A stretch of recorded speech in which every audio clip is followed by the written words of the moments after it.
नमस्कार दोस्तों, मैं हूं अभिषेक और आज मैं बात करने जा रहा हूं लेखक रविंद्र केलेकर द्वारा लिखी गई कहानी जिसका शीर्षक है झेन की दिन। दोस्तों, इस कहानी में लेखक ने बताया है कि कैसे आज भी जापानी लोग अपनी व्यस्त जिंदगी जीने के साथ साथ अपने लिए आराम का समय भी निकाल लेते हैं। तो आइए दोस्तों, शुरू से इस कहानी को समझने की कोशिश करते हैं। लेखक जापान की यात्रा पर गए थे। वहां पर उन्होंने अपने मित्र से पूछा कि यहाँ के लोगों को सबसे अधिक कौन सी बीमारियां होती है। तभी उनके मित्र ने कहा कि जापान के 80% लोग मानसिक बीमारी से पीड़ित हैं और जापान के लोगों के जीवन की रफ्तार काफी बढ़ गई है। वहाँ के लोग चलते नहीं हैं बल्कि दौड़ते हैं। वे लोग 1 महीने का काम 1 दिन में पूरा करने का प्रयास करते हैं। दिमाग में स्पीड का इंजन लग जाने से उनका दिमाग 1000 गुना अधिक तेजी से दौड़ने लगता है। एक समय ऐसा भी आता है जब दिमाग का तनाव बढ़ जाता है और पूरा इंजन टूट जाता है। इसी कारण वहां पर मानसिक रोगी बढ़ गए हैं। शाम को लेखक के जापानी मित्र उन्हें टी सेरेमनी में ले गए थे। दरअसल वहां पर चाय पीने की एक विधि है जिसे चा नो यू कहा जाता है।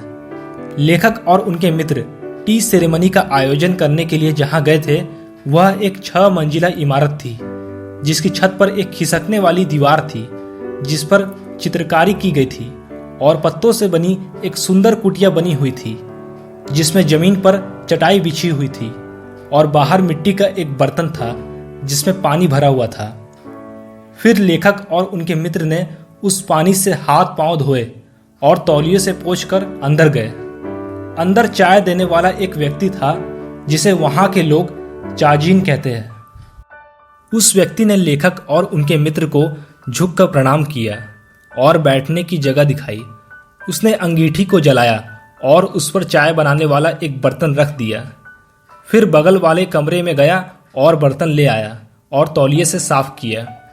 उस व्यक्ति ने ये सारे काम इतने अच्छे से किया कि उसकी हर एक मुद्रा या काम करने के तरीके से लगता था कि जैसे राग की धुन गूंज रही हो।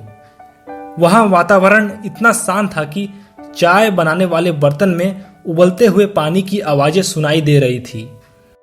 चाय बनाने वाले उस व्यक्ति ने चाय तैयार की और चाय को प्याले में भरा और फिर उन प्यालों को लेखक और उनके मित्रों के सामने रख दिया।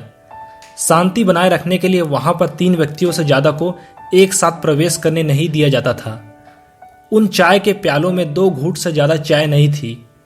लेखक और उनके मित्र प्यालों को अपने होठों से लगाकर एक एक बूंद चाय पी रहे थे।